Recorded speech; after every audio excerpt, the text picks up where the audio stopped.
Micro watch brands need to behave more like tech startups.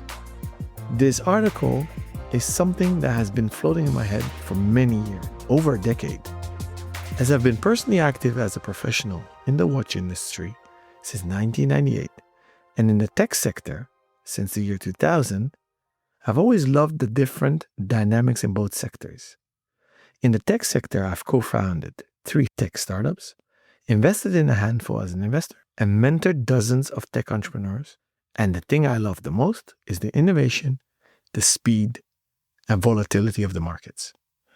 In the watch industry, I've been fortunate to be born into it, working in both retail and wholesale ever since I'm a kid. I've always loved the fact it is a very traditional, relationship-based, and with a long-term scope. Both these worlds that I've lived in parallel in have collided for me since I became the first retailer in the world to be authorized by many high-end Swiss watch brands to start e-commerce back in 2007. In 2014, I co-founded Watchbase.com, creating the world's first databank where a database of wristwatches and another database of watch calibers can be cross-referenced. And finally, I had the honor to join the advisory board of Swiss foundation Origin that brought blockchain and Web3 technologies to the watch industry. But still, more than a quarter of a century later, it seems the tech startup industry has moved at the speed of light, and the watch industry is still, in many ways, stuck in the 20th century. It was very easy for me to choose the title for this article. Micro watch brands need to behave more like tech startups. I did hesitate to call it just watch brands need to behave more like tech startups, but I said let me focus on the smaller brands instead of generalizing too much. And I noticed that I've been saying this out loud to dozens of entrepreneurs in the watch industry that contacted me as an investor in the watch brand. Although I've invested in many tech startups, I started noticing a pattern that I turned down every single pitch deck for investment in a watch brand, even when I really, really, really wanted to. My childhood dream was and still is to own a watch brand, to design watches and actually have them produced and sell them. But I just turned 46 and I'm still dreaming. Well, one element has become reality: to design watches, collabs with other brands. So why do I shoot down every single opportunity to invest in watch brands? I'm not talking about buying stock of publicly listed companies like Swatch Group, Richemont, or LVMH. I'm talking about either entrepreneurs that have an idea and not even an MVP, which stands for most viable product, and seek funding, or, on the other hand, even actual brands that exist for many years and have a proven track record with thousands of products sold and millions in turnover annually. In financial terms, I'm talking about pre-seed funding, seed funding, post-seed funding, and even Series A, B, or C.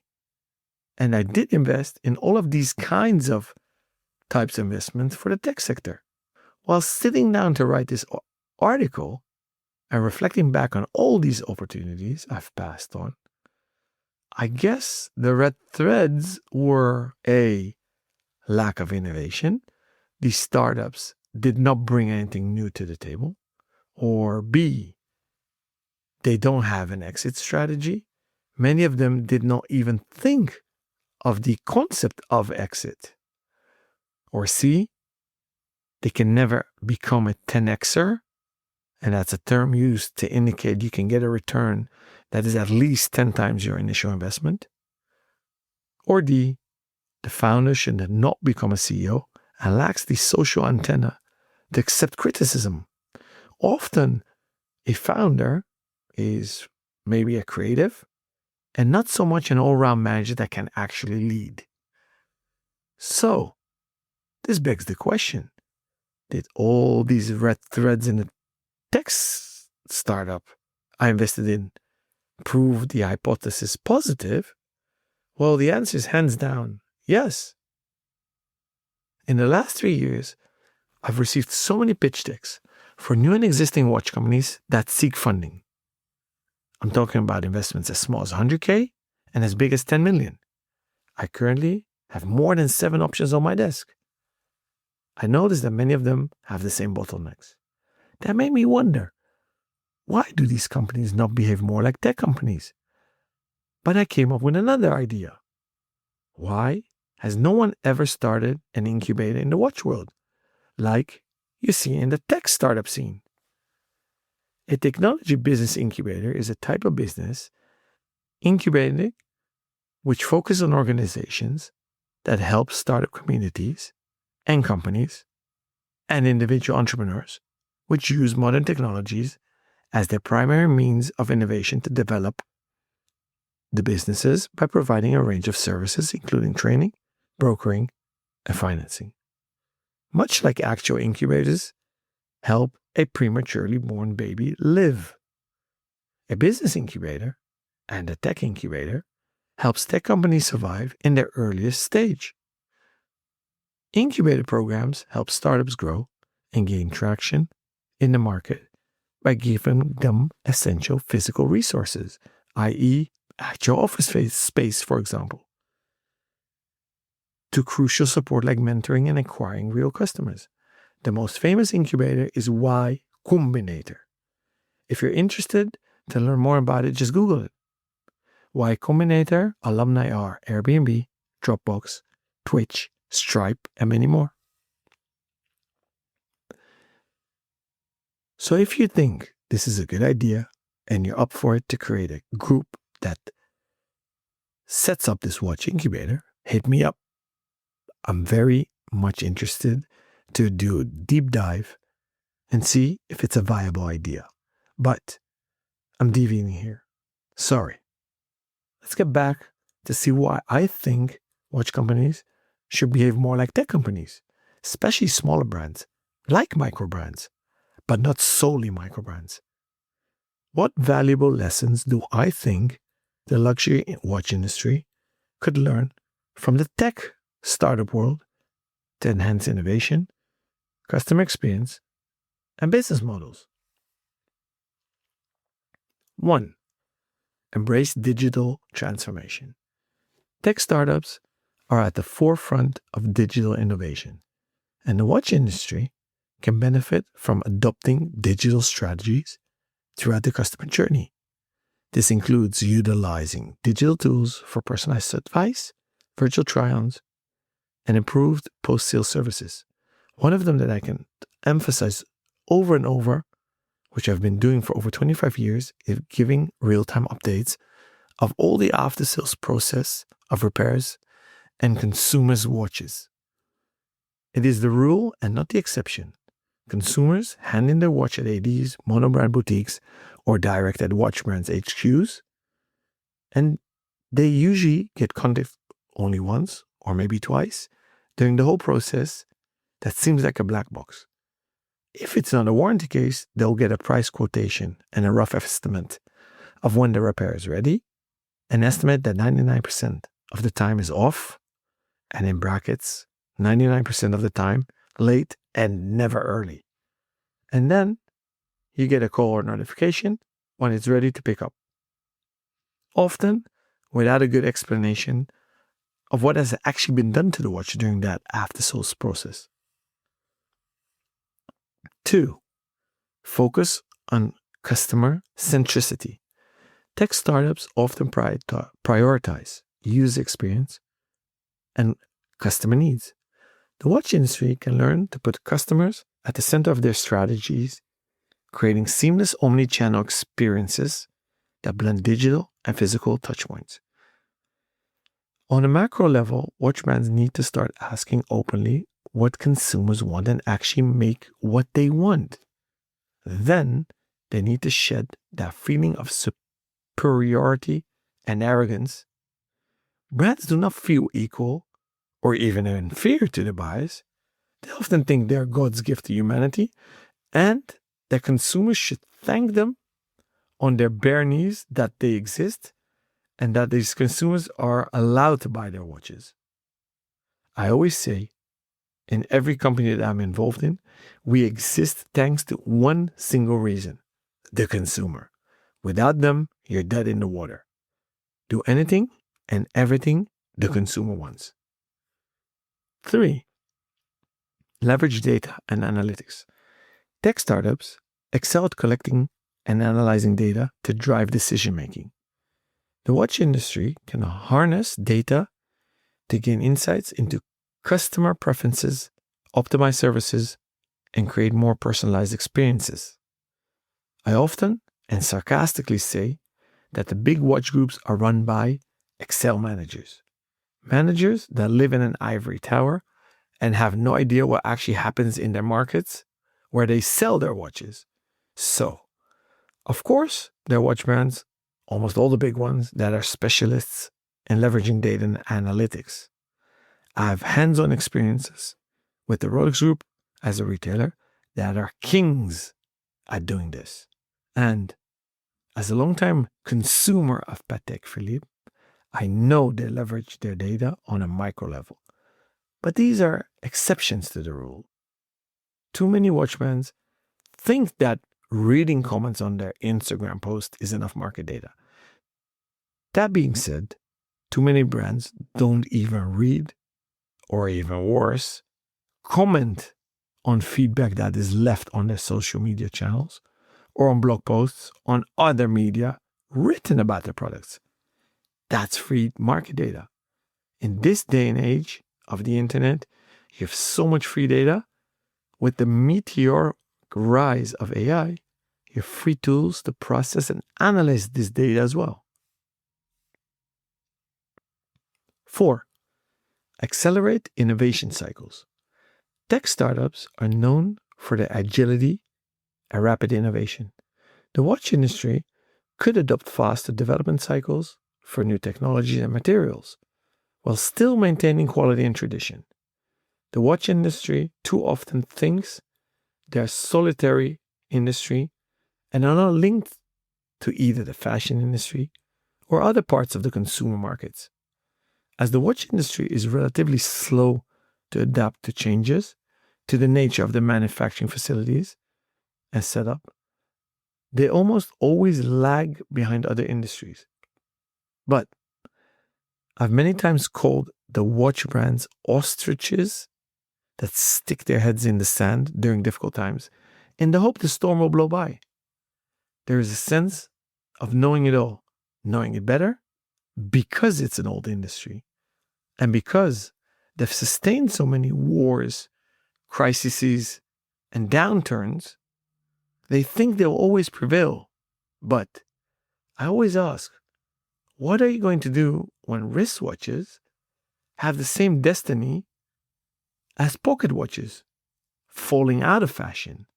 What do you do if Gen Z and Gen Alpha do not want to wear watches on their wrist anymore, even when they don't wear smartwatches anymore, as old technology has shrunk so much, has been injected into our bodies?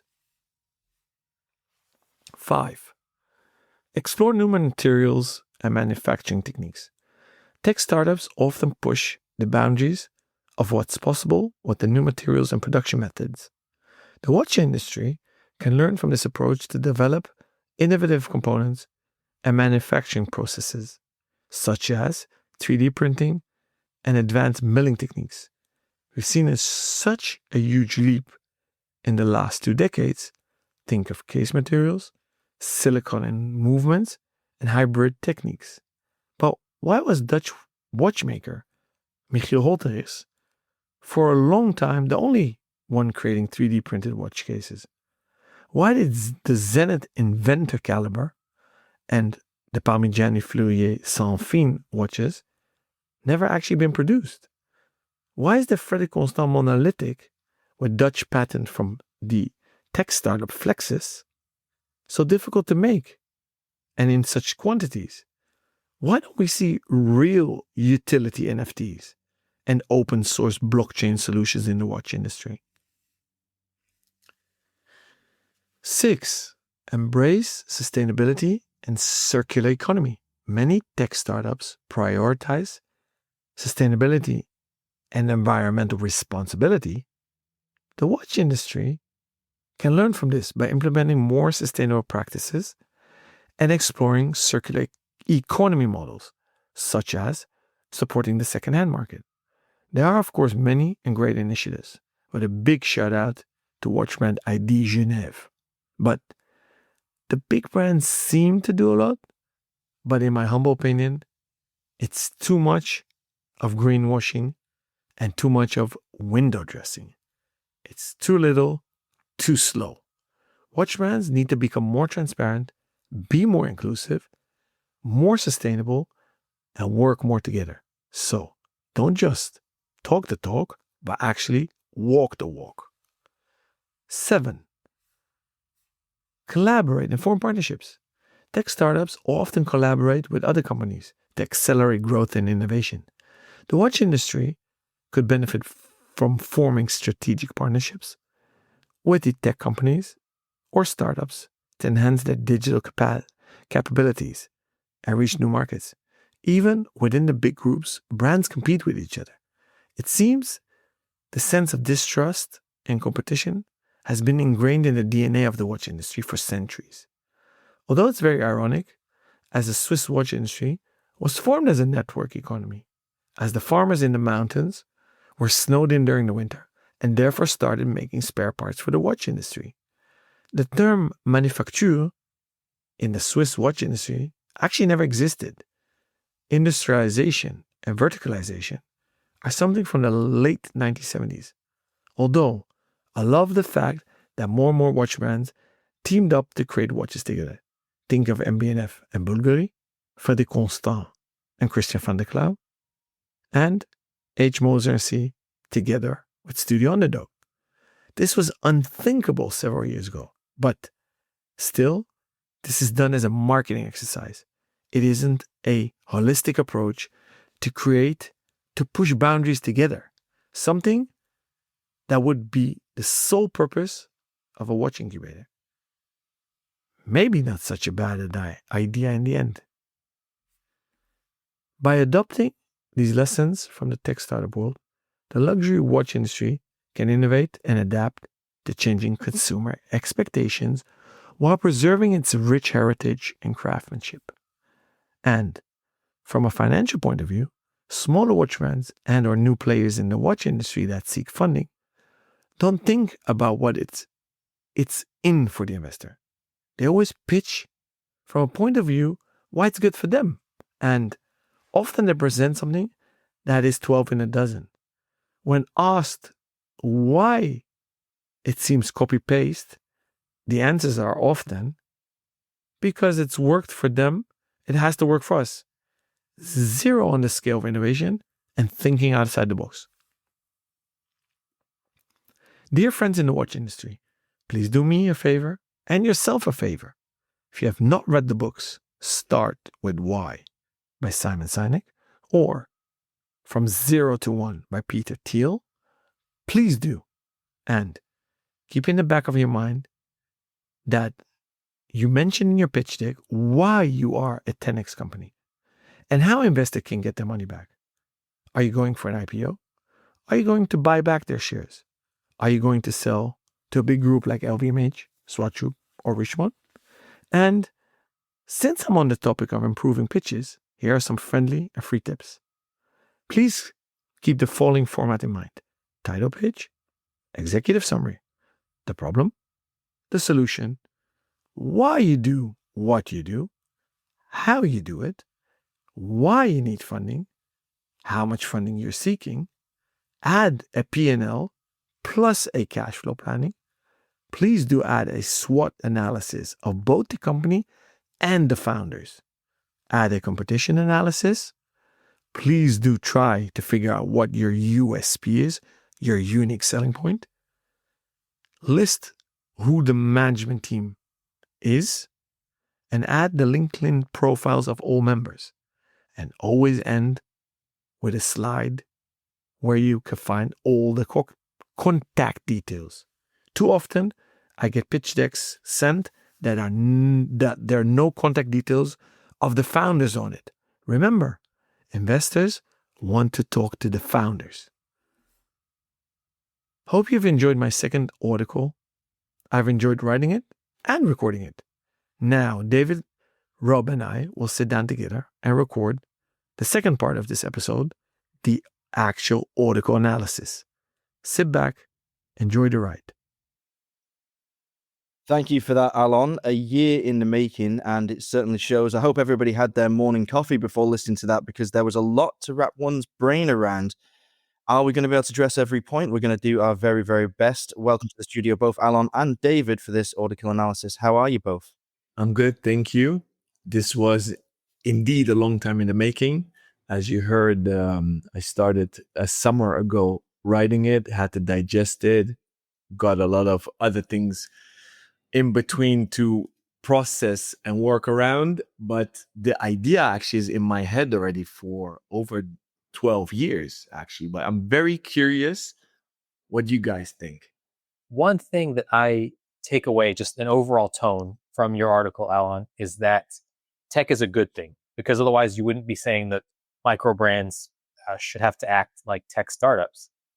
But what we've seen recently is that perhaps that is not always the case. Now, I use tech tools, obviously, but the business model seems to be we come into an industry and disrupt it by basically trying to negate all of the protections that are in place. We price things low while investors are funding us. And then when we have the market cornered, we jack up prices with a product that gets cut back more and more and more. And we've seen this happen several times as we're now in kind of the late stages of the tech boom. So is that something that you thought about? And with that in mind, does that in any way sort of change your perspective on the article that you wrote? Good question. To be very honest, I came from a standpoint of a VC. That's how I started the article. Is a lot of people start in the watch industry, and I'm not saying everybody should have an exit strategy, but usually when you do fundraising, and almost all tech startups need fundraising, they have a clear-cut pitch deck. They usually start with a problem. Then they try to answer the why. So why do they exist? Why do they do what they do and how they do it? Referring here to Simon Sinek, winking. And then they're forced to think of an exit strategy, especially when you raise external funding. So I came from that angle, and then I started trying to find similarities or actually learning curves for the watch industry. So that's why it took me quite a while, because I'm an old school watch guy. I don't think you should think of an exit strategy when starting a watch company or working in the watch industry. It's all about longevity. It's about long term. It's about the next generation handing down the reins, and not so much if it's a family company. But that begs immediately the question every founder or CEO needs to ask her or himself: who's my successor, right? So to answer your point at the end of your very good question, David, the disruptor part of it, it's interesting actually. We did not have that many disruptors in the watch industry besides obviously the smart tech that is available right now on our wrists. And the last biggest disruptor we have was quartz, wasn't it? I would actually say no. I would actually, as I'm thinking about this, I think one of the main disruptions, and we're already maybe moving way off what we were originally planning, but I think the direct to consumer movement has been huge. Yeah, that was one of the things that tech pioneered with companies that aren't always tech. I mean, like Warby Parker. I mean, you know the type. They're not necessarily tech companies, but they operate on a tech platform. And I think micro brands have actually been pretty quick to adopt that. So I think when that movement started, I think might have been the first signpost that they were pivoting that way. Yeah, there's a lot of good points already raised that take us a little bit further away from the original root of the conversation. But yeah, just to respond to a couple of things that you've already touched on, to me, it seems like tech startups are much more short-term focused because of the pace at which tech moves. It's like an idea for now, and if you don't do it now, it won't ever be relevant. And then, just to touch on one term, Alon said he's coming at it from a perspective of a VC. If anyone wonders what that is, I believe it's venture capitalist. Right, Alon? So an investor. Correct. So from the finance angle of things, it could be an angel investor. It can be venture capital. If you're up and running already, you'll have private equity, which the most famous case study we have right now going on is Breitling, Yeah. Universal Genève, and they added Galère recently. And obviously, let's be total transparent, Richemont is nothing else than an investor. They call themselves Compagnie de Financier Richemont. Right. And therefore, LVMH and Swatch Group are the same. So I have two more quick points where I'm going to kick it back to David. One is just to touch on this idea of an exit strategy. Now, it's very interesting. When you said it in the Audicle originally, I thought, what on earth does he mean from a watchmaking perspective? I've never looked at watchmaking as something one would get into with the idea of getting out of it. It's sometimes I wish there was a way out, but I've not found it yet, and I doubt I ever will. It seems like a rabbit hole down which we all are destined to keep falling. But then it comes back to the other overarching point, the really big point, and that is the why. And the why is everything. The why is always everything. The why can be relevant no matter your industry, no matter short-term or long-term. Does it fulfill a need? And that need does not necessarily need to be practical. That's an important thing to remember in watchmaking. Sometimes the need can be emotional. It can be to fulfill a desire or a yearning for something. And the why shouldn't often, from a business perspective, be personally focused. Like, I want to do this. That's the why. That's not a good enough why. Why should the product exist? What does the product do that is valuable and what is important? And when it comes to investors, like Richemont or LVMH even, do we believe that these money bags want to be in watchmaking for watchmaking's sake, or is it really all about the bottom line? And isn't that the problem when it comes to a lot of new companies, including direct-to-consumer models, David, as you mentioned, the micro brands? Sometimes the why is, I want to be rich. I think that's a great point. I think MVMT was bought up by Movado for like $200 million a couple years back. Daniel Wellington comes about. We could do a topic on this, right? Because we would tell you they're not great watches, but people buy them and presumably are very happy with those. And I don't want to rain on anyone's parade if they like them, even if as they get deeper into the hobby, they might reevaluate their choice. So I think, Rob, to answer your question, yes. And I don't want to move this in another direction again, but I do want to piggyback on what we've talked about so far, because we have done a good job of talking about this topic. So tech startups applied to watch brands in the context of watch brands. But as I was thinking about this, technology can actually be a lot of different things. It could be, if you could 3D print a hairspring, for example, and make them for a penny each, I think that'd be a big deal. And that's very tech startup-ish. If you could come up with a way of increasing customer loyalty so that someone who buys one Panerai buys another 10 or 15, that would be great too, right? So I just want to check with you both, and Alon specifically. We're not talking about any idea applied to the watch industry. We're strictly talking about brands. Is that correct? And micro brands specifically? I had to boil it down. So I tried to make it bite-sized. It wasn't as bite-sized as I initially hoped for. So sorry, dear listeners. I tried to provoke. I put your hat on, David. You're the resident provocateur. Obviously, I tried to poke the bear, and see what emotions this stirs up. So yeah, I boiled it down because today, micro brands are the startups in the watch industry, aren't they? You'll see indeed the direct consumer. That is a little revolution if you look at the grand scheme of things of watchmaking history and of retail. But Breguet used to sell also direct to consumers. Just think of the French royalty, for example. So that is kind of a repetition of history, maybe. I wanted to take it more into a bird's eye view perspective of saying those that start in the watchmaking industry are often micro brands or smaller brands, or they start from scratch. They usually don't have funding. So when they go the funding route, they don't think of these things. You're 100% sure. You could say, hey, if you're coming on board, I don't want to exit. I'm here to stay.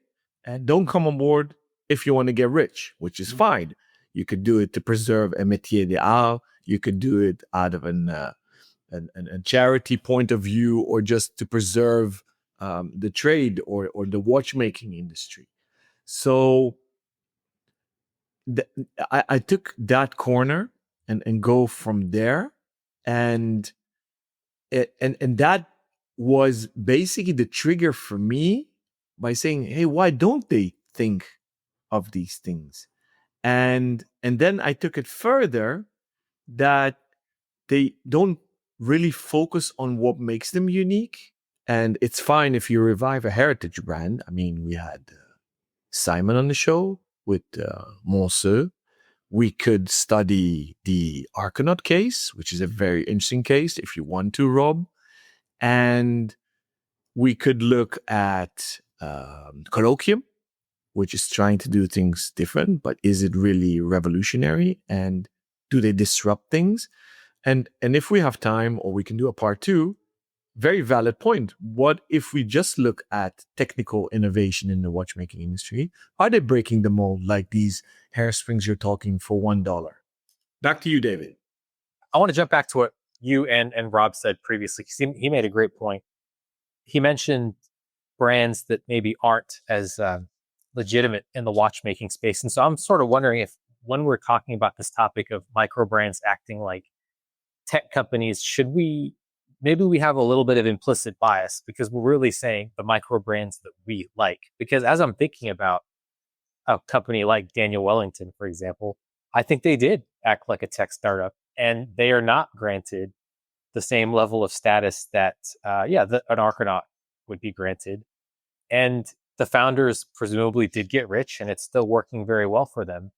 So I'm going to just jump right into it, Alan. Like, would it be the case that, depending on what you're looking for, the tech startup model is actually not what you should be doing? So if you're going for a deep connection with the watch business, do not do this. However, if you are trying to make a lot of money, this could be the blueprint that you follow. What do you think, Rob? Yeah, I think that you're absolutely on the money there. I think that the whole tech startup concept, when applied to watchmaking, sounds like the antithesis of the industry's reason for still existing. It sounds like a smash and grab, because tech, due to, and okay, I'm a bit of a dinosaur, so forgive me if any of this sounds really clunky, but its non-physical nature, it can move and be developed extremely quickly. You don't run into the same kind of manufacturing bottlenecks that you do when you're trying to put together 100-piece watch. You don't have, not obviously every bit of code has to fit with every other bit of code, but that's not quite the same as communicating across borders and across oceans, and having a physical part made that has to interact directly with another physical part that might not be made in the same place. And then these things have to be finished individually. There are always the possibility of QC failures. If you get a program or a script that works, it works. If you talk about micromechanics on extremely fine scale, take the finest of the fine, like a ultra thin Bulgari Octo Finissimo tourbillon, a lot of those components, although meeting tolerances, won't work with one another, because the tolerances are, relatively speaking, so important to each component's interaction with the one it sits next to. So we're talking about something completely different, something that I believe there are theoretical learnings to be taken from, but in practice, beyond the business model side of things, I struggle to see how it is so relevant to our industry. I love it. I love it. I love it. Well done. David, you flipped it 180 on me. Well done. Rob, I'm a dinosaur as well. So to go back to Daniel Wellington and MVMT, so Movement, the American startups, they jumped on the fashion bandwagon, quick buck, made a quick buck, sold. They did that indeed. I am biased. I did not think of them indeed. I was thinking mostly to provoke entrepreneurs that have that long-term vision in mind, that want to add something to watchmaking history for the long term, and they all bite the dust.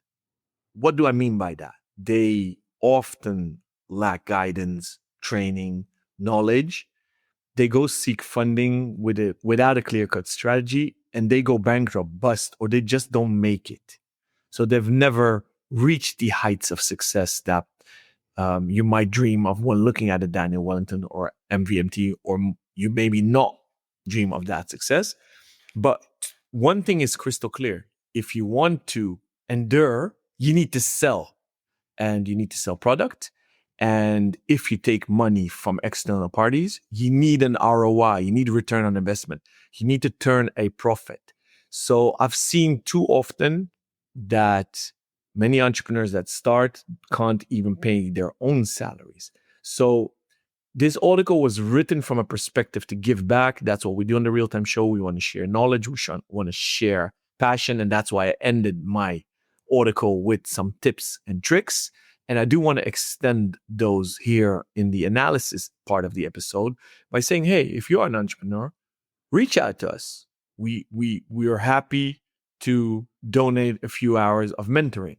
Now, going back to stating that you should not go the tech route, to rebuttal maybe David, is you see too often that people jump in heads first without even a business plan, which is fine, but not even with a napkin calculation, or no safety net, or no backup plan. So where I was coming from, and the reason to provoke with this article, is boys and girls, guys and ladies, please do a bit of homework, do some market research. Think of why you have a reason to exist, and why do you have a reason to exist in the long term. And often, I see too often, that people start without even thinking who would want to wear their watches. Now, in tech, I know, David, you're thinking, hey, when Steve Jobs came up with the iPhone, iPad, AirPods, or whatever, there was no market for them. He created the market, right? So I see your hands are up quite some time. I'm very curious what you're going to say, and then I'll continue afterwards. I think everyone loves to think of the next Steve Jobs, but there's only one. So a couple things I want to say. First is that I completely agree with you on doing your homework. I'm shocked that anyone would try and do something like this without mathing it out. If you were in that boat, as Alan said, drop us a line. You can drop me a line. I've got several spreadsheets where I've priced a couple of these projects out before, and the margins are thin. So I do want to say that. But the main point I want to make here is that, are we maybe getting ahead of ourselves? Because if we think about tech, so you spend the money to bootstrap a project. It's hard enough to market it, but at least you know that to get people to try it, the barrier to entry is relatively low. I mean, it's basically just, here's a username and password, or make your own. You get a free month to use the product, and then you can sign up and quit anytime. With a watch, you can't really do that, because you have to purchase the watch and you don't really know if it's going to work. And that was the genius behind Warby Parker, was, we're going to send you a box with 5 models to try, and you pick your own, and we take all of the work and guesswork out of choosing glasses. And the watch industry, just as I see it, isn't really conducive to that. So if you can't get past that part, that very specific piece of the tech cycle, which is that very low barrier to trial, to entry for the customer, how can you then move on to the next steps? Rob, what do you think? I think it's one thing having a low barrier to trial. You're absolutely right that that's relevant, but there's also like should we say, a high barrier for need in watchmaking. Watches are extremely unnecessary. They are something that one buys to indulge a passion, to celebrate a moment, to mark some occasion in their lives, or someone else's occasion. If you're buying a present for somebody, for example, sending out a box of glasses with acetate frames, with no custom lenses in for people to try, great idea. those frames actually cost pence to make. It's not really the point of that product. You can't do that with watches. You can send out 3D printed cases. We've actually started doing this with Archanaut, to be honest, because some of the problems we find when people like look at the watches online, if they've not seen them in real life, which many people haven't because we don't have many retailers and we don't go to that many events, is that they don't know whether it will fit their wrist. So we send them a 3D print or like a old aluminium prototype just in the post and say, there you go, try it on your wrist. And that can work. It does work when people are comfortable in seeing it in real life. But still, people don't need these things. Tech oftentimes is designed to make our lives easier.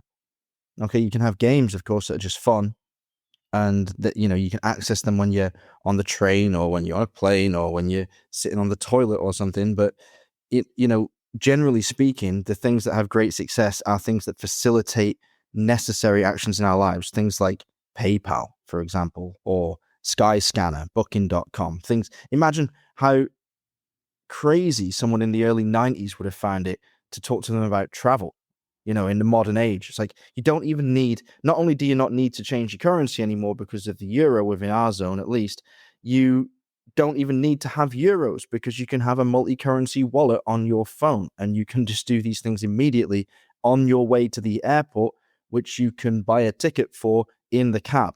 It's which you've booked on Uber. The thought of like how much easier our lives is now because of tech is incredible just in that short period of time when you compare to how little watchmaking has changed over that same time frame. Now, we could go down this rabbit hole ad nauseum. We could get stuck in it for days and days on end. I think if we're going to get through a lot of the interesting points that Alon raised, we should go to the actual points, the 7-point plan, as it were, that he presented to us during the Audicle, and address each point individually and see what takeaways we have from each one. We may have touched on some aspects of each comment already, but let's just go through them in order and see what we come down with. So point number 1, embrace digital transformation. Tech startups are at the forefront of digital innovation, and the watch industry can benefit from adopting digital technologies throughout the customer journey. Now, we mentioned that there are loads of ways that actual tech can enhance the customer journey, not just being able to buy things online, but guarantees, for example, apps, storage apps for one's collection, insurance apps, for example. Talk to us about those. What do you think? I'm going to be difficult again and say that perhaps some entrepreneurs in the watch industry have tried to apply these just because, like, the value really wasn't the service. It was, oh, we are using this tech and therefore we are of value. And what I'm thinking here is watch rental services, which don't really seem to have taken off for various reasons. But probably not worth going on in this article about, but it just doesn't seem to have worked. And it seems like the main focus there was, oh, we are using this platform to enable lending without, as you said, Rob, asking, well, do people really want to rent watches in sufficient numbers as to make this work? I think the answer is yes, but you can't get the economics workable. I am a big fan of tech. I was at the forefront of e-commerce for the watch industry. Now, I took something very simple in bullet point 1 about embracing digital transformation, as simple as tracking after sales service. It blows my mind. I mean, we're 25 years into the 21st millennium, and we still can't have real-time tracking as we can with our digital devices we send in with an RMA number or whatever. And to give an indication, I don't need it on a daily basis. It can be even on a weekly basis, but most brands just have a black box. You send in the watch, you have no idea how long it takes. Somewhere you'll get a quote or you don't, and then you'll just get a notification when the watch is ready. So we've seen some of these examples, right, in the TRTS community as well. So that was a very simple example I used. I think that's great. I agree with this. You, Alon, are much closer to the business on that side than I am, of course. And I've heard also stories like that. So, I mean, for anyone listening out there, that's idea number 1 from this episode is, if you could build out a platform to make that as seamless as possible and then license that out to different brands, I could absolutely see value in that. Talk to me about this second point, Alon. How do we distinguish this from the first? Focus on customer centricity. Tech startups often prioritize user experience and customer needs. I mean, we're kind of touching on that with the first one, are we not? Like, is it not all about that when it comes to like integrating some of the things we could learn from tech in the watchmaking industry? Definitely. I basically could have rewritten it and say, stop being so fucking arrogant, pricks. And that's bullet point 2. Is what I meant by that. I think that maybe with the arrival of so many new entrants into the watchmaking industry, i.e. these micro brands, which were founded by watch nerds and lovers and etc., that were maybe very consumer centric, but it still blows my mind that so many brands live in their ivory tower, have no hands-on experience in the real markets, even when they have monobrand boutiques, and they have no idea what's going on in the real world. How often do we still, too often, encounter brand managers, C-level, or even account managers that don't even read comments on Instagram or on fora or watch blogs? They don't even know what consumers are thinking. So that's where point 2 comes from. So you've just run us straight into point 3 there, which is very handy, and thanks for the segue. Leverage data and analytics. And at the end of that point, you say that many C-level or even like executive level people do not read these comments on blogs and magazines. But that's a very interesting thing to criticize. How much do you expect brands to listen to the masses? To observe. And what you mean by listen is act upon what they read or absorb, right? That is what I mean, yeah. So I meant they don't even observe. They just live in an oblivious world where ignorance is bliss. Yeah, but what drives that ignorance? Because doesn't that suggest that they have data that they're leaning on, but it may not be the data they should be leaning on? Or it's data that is working for them, so they lean upon it? What does that suggest to you?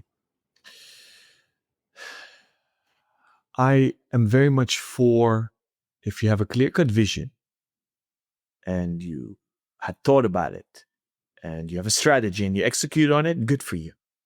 But I want to do a step back. It can't be that when you live off consumers, and that's any brand that sells to either B2B or B2C, because B2B are customers as well, is that you don't know what's going on, let alone trends in the market. Let's take an example of brands that still didn't get the memo with shrinking case sizes, both in diameter and thickness, or those brands that don't realize the stone dial trend is fizzling out. Or I can continue for hours. Yeah, but hang on a second. Before you continue, you've just picked up on 2 things there that you will come away believing if you read comments. But if you look at sales figures, you'll see they aren't true. We touched on this the other day. Like, yeah, diameters are getting smaller than they were 15 years ago, or at least there are more small options than there were 15 years ago. But they're not as popular as people think they are in actual practical terms. And stone dials are still selling like hotcakes. So these are trends that aren't true. They're purported by a vocal minority that brand managers should be aware of. Yeah, but they can't be led by. Brands need to lead because they need to know what their why is. If someone criticizes in the comment section, they need to be able to say, I can answer that question with the why of the brand's existence by its very raison d'etre. And if they can't, then they've got a problem. Otherwise, fuck them. Fair enough. But you know better than I do, your pipeline is not tomorrow and not in 6 months and in 12 months. You're working probably 3-4 years ahead. How can you navigate an ocean without even a GPS, let alone a compass? A sextant. En jullie is nou de maritime chronometer. Yeah, I was going to say that the marine chronometer. For sure. No, but okay, fair enough. I love it, Rob, and you know that I always say a beautiful watch is a sold watch. The truth is in the sales figures, but it's also looking back in your rear mirror and not looking ahead, right? So I always think you should balance out the two.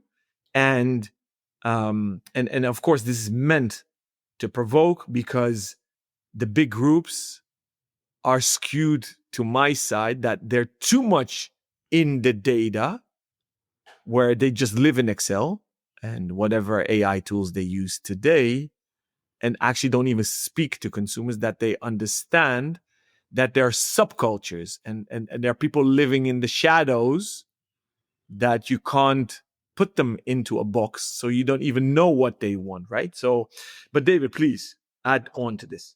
No, it sounds like this is idea number 2. I mean, if there's a platform out there that somehow collects feedback from tweets, or I guess X comments, whatever they're called now, Instagram, Fora, and compiles those into messages for the CEO, and then it cross-references those with sales figures, and then it cross-references those two things with your pipeline and says, okay, sales data and comments mean that you could actually slash 20% of your pipeline and focus elsewhere.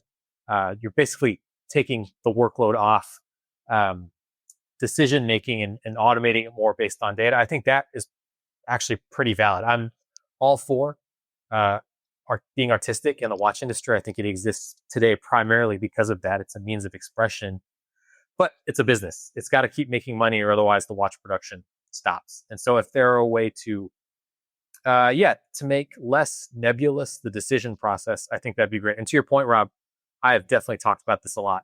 People love to complain about the thickness of Tudor Black Bays. Hasn't stopped from selling a truckload. And everyone complains about Hublot, but if I were CEO, I'd be like, nope, I'm doubling down on this. Bring out the neon purple watches. So Tudor is part of Rolex Group. They are very, very hardcore data-driven, and they did listen to the market. Hence the 58 and the 54 and everything being slimmer and GMT. They are very much data-driven, and they wanted to do a lot of stuff in the Rolex brand, where Tudor became their sandbox to play with: bronze, titanium, blacked out ceramic. So there, I have to put my foot down, David. But Mike, to you, Rob. Well, I don't think Tudor did enough in that regard. I had high hopes for them, and they showed flashes of real innovation or wild design, but then they kind of just went back and just changed materials on very basic models. And yes, the Tudor Black Bay sells despite its slab-sided case, but it would be a better watch if it were thinner, and we don't have any data to suggest otherwise in that regard. So we'll go with what's available to us, but I come back to the why being the steerer of the ship. That's what navigates us through these waters, and it is also possible for a brand's why to be insufficient. It's possible for a brand to be wrong. It's possible for a brand to not have what it takes to exist. And so failure is always an option, as we like to say at Arcanaut. Interesting, you both used the plural fora for forums online. I always used to like using that myself, but then I was chastised and told it was overly formal for the modern usage for online platforms specifically. But good on you both for maintaining correct Latin plurals. Let's move on to point 4, the acceleration of innovation cycles.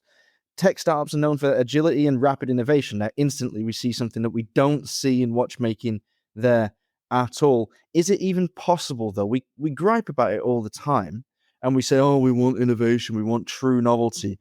And we see some people in design recently taking some leaps and trying some stuff with the advent of form watches, as it were, with things like Anoma and Berneron coming into play. And, let's not forget Toledano and Chan, of course, our good friends Phil and Alfred, doing wonderful work over there in America and Hong Kong. So let's think about that. Can it be done as quickly? Because I'm guessing, well, no, I'm not guessing. I'm postulating the answer is no. No, I disagree. And the answer was in what you said. We mentioned Hong Kong. I think we're being a little bit, without knowing it, we're being very Western focused. But I think China's manufacturing capacity, which I mentioned that we talked about in the previous article, is unmatched.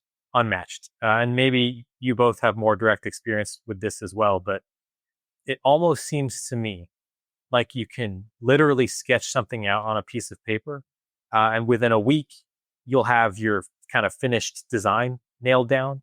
And then within a month, you might have a prototype and be moved to production. Like it really is kind of awe-inspiring, actually, the speed at which they can move. Is that Is that, would you agree with that? If we look to that specific region of the world, can we say that they actually have really gotten down this fast production cycle?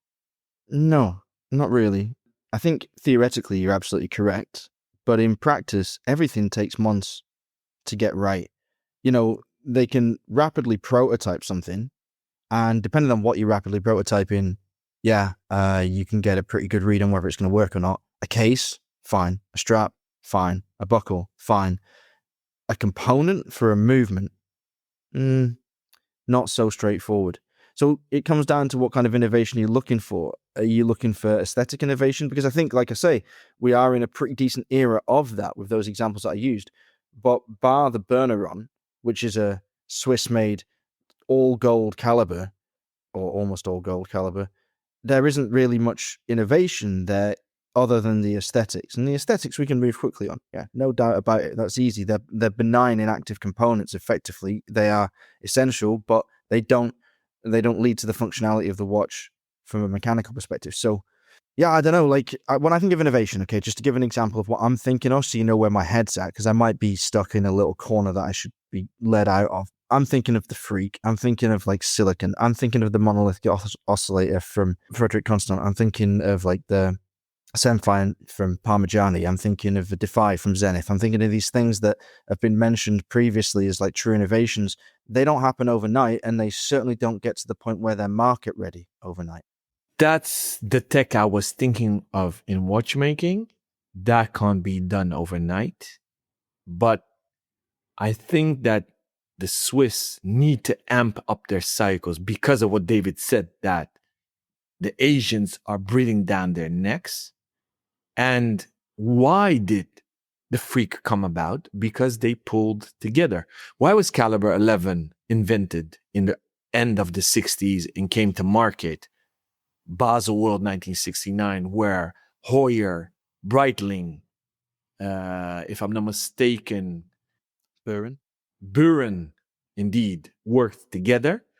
The Freak was also a joint project where Patek, Rolex, Ulysse all worked together. And that's my point of something that I might not have written down enough in this article. They need to come together. They need to work together. And that's why I think there is room for a incubator or a VC that has more of a holistic approach that can create synergy, especially on the R&D side of things as well, besides on the finance side of things and maybe marketing as well. And obviously that is what Richemont, LVMH, Swatch Group are, right? I mean, they are not so much incubators, but they behave like a group to try to give facilities to these brands where they can move faster than when they're standing on their own. But I wonder sometimes how much synergy is there within LVMH and Richemont. Swatch Group, I guess, keeps too much of a tight control, so you need to stay in your lane as a brand. So what do you chaps think of that? Yeah, I mean, tons of really good ideas there. I think the shared R&D space would be awesome. Like if there was some kind of workshop in Switzerland that entrepreneurs could go to and listen to talks and share equipment, I think that'd be great. But it also got me thinking about, and maybe we should have thought about this up front, but how do you define disruption? Because you can have disruption within a paradigm. So I think that could be quartz watches because you're just telling time differently. And that was extremely destructive, actually. But then you have disruption within the paradigm of watches as art, which you get, like Rob said, the Freak, or any one of these revolutionary watches. And that's disruption just because no one's done it before, but it's still the very same type of product. And I'm just maybe thinking aloud here, both of those actually require very different approaches that are not tech focused. So tech, the guiding principle is move fast and break things. I think anyone, at least Nardin, if you told them that, they'd look at you like you were nuts and, you'd never be hired by them because it's just such a different philosophy. Yeah, because it takes a long time to build things in watchmaking and very little time to tear them down. It's like, what do they say? A reputation is years in the making and seconds in the destruction. I've known guys that have come in to watch media, especially. I won't mention any names or titles, but I've worked closely with someone who was in a position of power, a large media title, who came from a tech background, and he liked to preach this idea of move fast and break things, but then he very quickly became terrified of breaking anything. So we were moving fast and doing nothing. It was like driving a car on a travelator. We were just standing in the same space. And it's very, very difficult to apply that philosophy to watchmaking, especially with an existing brand. Now, you could do it with micro brands, which is what the focus of this article is about. And they have done it with success, as you mentioned earlier, David, Daniel Wellington or MVMT, for example, these brands that have just had incredible success in a short space of time and sold out because they had no other reason to exist. Let's face it, they're not fulfilling any emotional desire, but they are almost filling the base need of a watch. We're providing somebody with something to wear on their wrists. We've kind of done point 5 in that conversation, which was about exploring new materials and manufacturing techniques. And I just realized I must have been heavily influenced by Alon's recording because I mentioned nearly every brand in his list there in my rundown of the things I was referring to as true innovation. I do have to give a little shout out to Richard Hoptroff, who I think was probably before Michael Halthenrichs on 3D printing watch cases, but Halthenrichs has definitely taken it to another level, a level of refinement that I think really validates the whole concept of 3D printing in luxury watchmaking. Let's move on to point 6. Embrace sustainability and circular economy. Many tech startups prioritize sustainability and environmental responsibility. The watch industry can learn from this by implementing more sustainable practices and exploring circular economy models such as supporting the second-hand market. The latter point is very, very interesting and very true. I see a lot of brands trying to at least present themselves as eco-friendly. We've always talked about the risk and danger of greenwashing in the industry. Do you think it's getting any better, chaps? I've been thinking about this a few days, that I've tried to connect Cedric Bellon and ID Genève. Didn't succeed. We met Pragma, and I was joking around we should create an alliance. But then I was thinking the AHA is very interesting. And I said, why don't we set up a similar group for everybody who wants to focus more on sustainability? Yes. So maybe I'm going to be provocative here again, and I'm just thinking off the top of my head, but as much as I do believe that there is no small contribution in sustainability, everyone doing their little bit, it can add up to a lot. I believe this. However, in the watch industry specifically, and one of my other passions is motorsports, and this comes up a lot there as well. I don't know that it's the watches that need being made sustainable. I think I'm going to say something very terrible here, but everyone flying in to go to a watch industry convention probably consumes a lot of fossil fuels and is not very sustainable, but it is an integral part of the business. So as I always try to do when I'm looking at problem solving, I say, okay, where do I want to end up? And what is contributing to 80% of that? Because that's probably going to be low hanging fruit I can get to easily. And I just don't know that sustainability is there for me. I think you could create more value in a positive way by not focusing so much on it directly, but rather looking at it as a positive byproduct of something else, if that makes sense. Yeah, I think you're correct there, David. I think that it's something that I think with the way that we're looking at manufacturing practices and distribution practices will improve as a matter of course over time. And that's not to say we should just ignore it. I think maybe crowing about it a little less until we're really somewhere meaningful might be more palatable for some of us. But it's good that brands are making changes and making strides in that field and making contributions where they can to minimize their impact on the world and on the industry itself, of course. We could maybe create a segue from 6 to 7 by you, Rob, for example, answering my idea of creating more collaboration, partnership between brands, taking the example of the alternative horological alliance and taking that, for example, on topic of sustainability. But I would love to hear from you what you think brands could and should do more together. So collaboration is kind of a specialist subject, I guess, given how often we collaborate with brands on many projects in front of and behind the scenes. What do I think could be done to further and deepen and enrich in those relationships? Well, I like the idea very much of smaller brands banding together, almost like a de facto group. The British Watchmakers Day showed us tens of brands operating very comfortably alongside one another with a very open channels of communication between one another, sharing ideas, sharing know-how, giving themselves a boost. Basically, they appreciate the fact that there is space for most of them to exist. Some will fail, that's going to happen, but they're not going to fail because of this collaboration, I don't believe. There is this we're better together mentality there, and they are competing against massive groups with massive bankrolls who are able to just steamroll the individual, the lame gazelle that finds itself separated from the pack, as it were.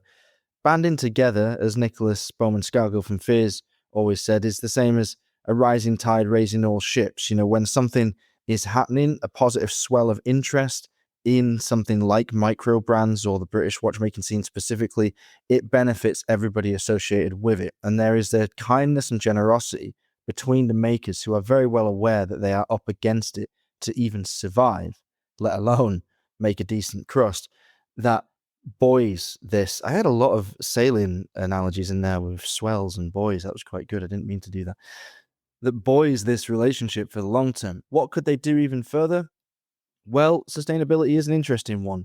Could we see a situation where these brands don't just share intellectual property, but practical resources as well? Could they have their components made in the same companies? Could they have them shipped at the same time? Could they band together in a group that approached retailers as one and said, look, if you take one, you take us all, and then you will receive like an update of stock every so many months, or when you've sold out of X amount percentage across the range, to minimize those footprints after the manufacturing fact. What about sustainability? Well, I believe that there should be some kind of independent index for the whole industry to operate with and abide by. I would say something like a rating system that is, I've talked to you about this before, haven't I? I've talked to David about it before, about how it would be an interesting thing for us to establish a series of points, of a checklist effectively, that a brand would need to meet or exceed for them to receive a rating. Let's say, I said leafs, didn't I? So if you're a 5-leaf brand, then you are, given the gold star from the sustainability index. And we say that everything you do is okay, and that you are a company that we can trust for long-term responsible manufacturing. So there are things like that I think would be interesting. I think that we're already seeing things in an event space where brands are banding together.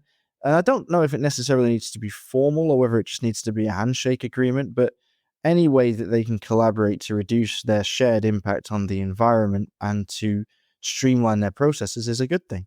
What does Arcanaut do with other brands?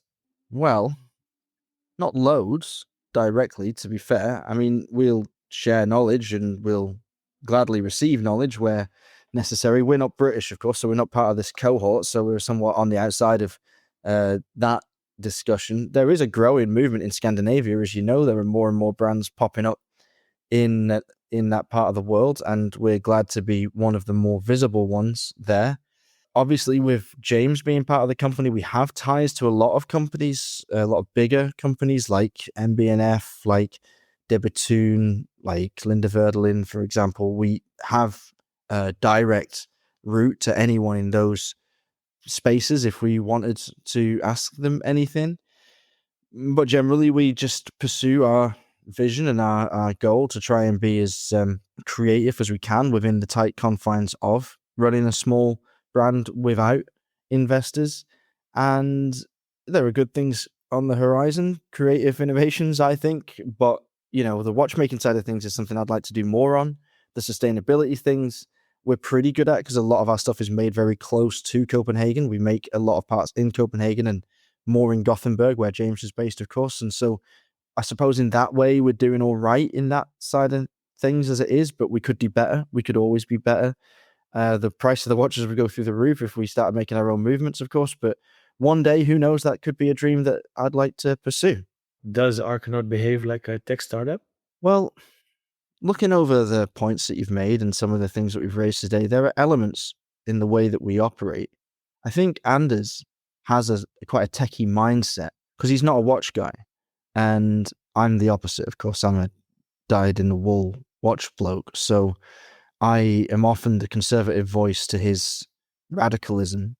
We try and temper that and find a middle ground that satisfies both.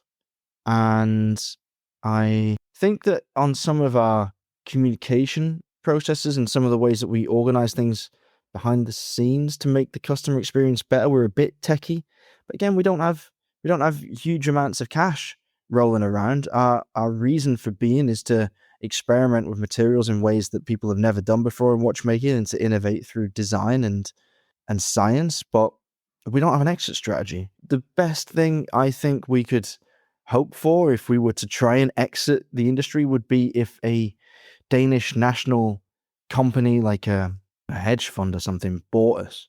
We're like, oh, they're making loads of money. I don't think, would LVMH buy a brand like Arcanaut? It's possible, but it seems unlikely. A few years ago, I would have thought it was pretty likely that we could have been picked up by a big group, but I think groups are not doing that very often at the moment. I think that a lot of the big groups feel quite comfortable with the portfolio they have, or maybe should I say they feel quite uncomfortable with the portfolio they have, so they're not willing to take any risks and add any more headaches to it. I think the only other example we've seen of a brand, as it were, becoming a group and buying brands is Breitling and what they've done with Universal Genève and was it Gallet that they bought as well? Indeed. And maybe with the British as well, banding together to sort of become a group of itself. Maybe the way to be is a group, but I'm not sure I can imagine any of the big names taking a flyer on a creative independent like Arcanaut. Maybe if we were to be bought by anybody in watchmaking, we'd have more of a chance being bought by someone like MB&F or like Urwerk or maybe even someone like Chapek or Moser, more creative people that want to operate in a lower price point and have a little bit of a gloves off approach to experimentation, where they could use us like the skunk works of their universe, like Rolex has sometimes done with Tudor. We've had no whispers or no indications that that's going to happen anytime soon, but we're open to it, I suppose. So does that mean you guys have an exit strategy? And if so, did you ever start setting up the company having an exit strategy in mind? Well, no, not at all. There are exit possibilities.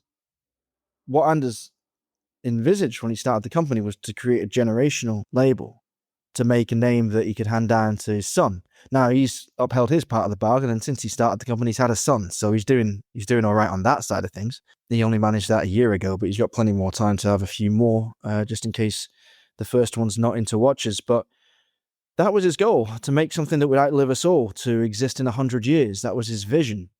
And it may have been an idealistic and somewhat naive vision at the time, because he came to the industry with that mindset. He was not a cynical, worn-out hack like me that might think, oh, maybe I can turn my decades of experience into one incredible project that's going to bring me millions of dollars overnight, and then I can just check out and go and sit on a beach in Bali sipping Malibu and lemonade out of a coconut or something. That's not where he came at it from. Do we have an exit strategy now? No, we don't want to get out. We like it. We enjoy watchmaking. We're here because we love it. If a major financial institution or another watch brand came along and said, we want to buy your company for 20 million and we want to retain you both as like head of design and CEO, then we'd probably consider it. We'd probably say, okay, well, we can check out, get some millions in the bank and still pursue the company that we love. But we'd have to be mindful in that moment. We'd have to know, because the reality of it is we wouldn't have as much power as we do now.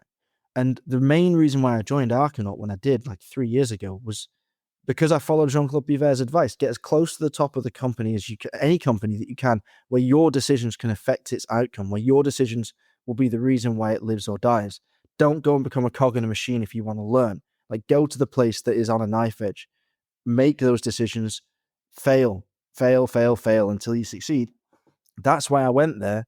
And if we ever sold out, as financially comfortable as we may be, until we had another great idea and decided to pour all of our cash into a new watch brand, we would also lose a lot of the agency that we covet a great deal. And that gives us a lot of strength, a lot of emotional resilience, and a lot of power to come to work every day, because we know that if we succeed, it's because of something we did. And if we fail, then we just wear our failures and we start again. That's how you got to be, I think. Amazing. Thank you for sharing. Very interesting insights. To our dear listeners that have started a company, are thinking of starting a company, David very generously offered to share his Excels and models. And I've seen a few, and he's very good, boys and girls. Rob and I are here for you as well. So feel free to hit us up. Nobody does the outro better than Rob. So Rob, the mic is yours. Thank you for listening, everyone.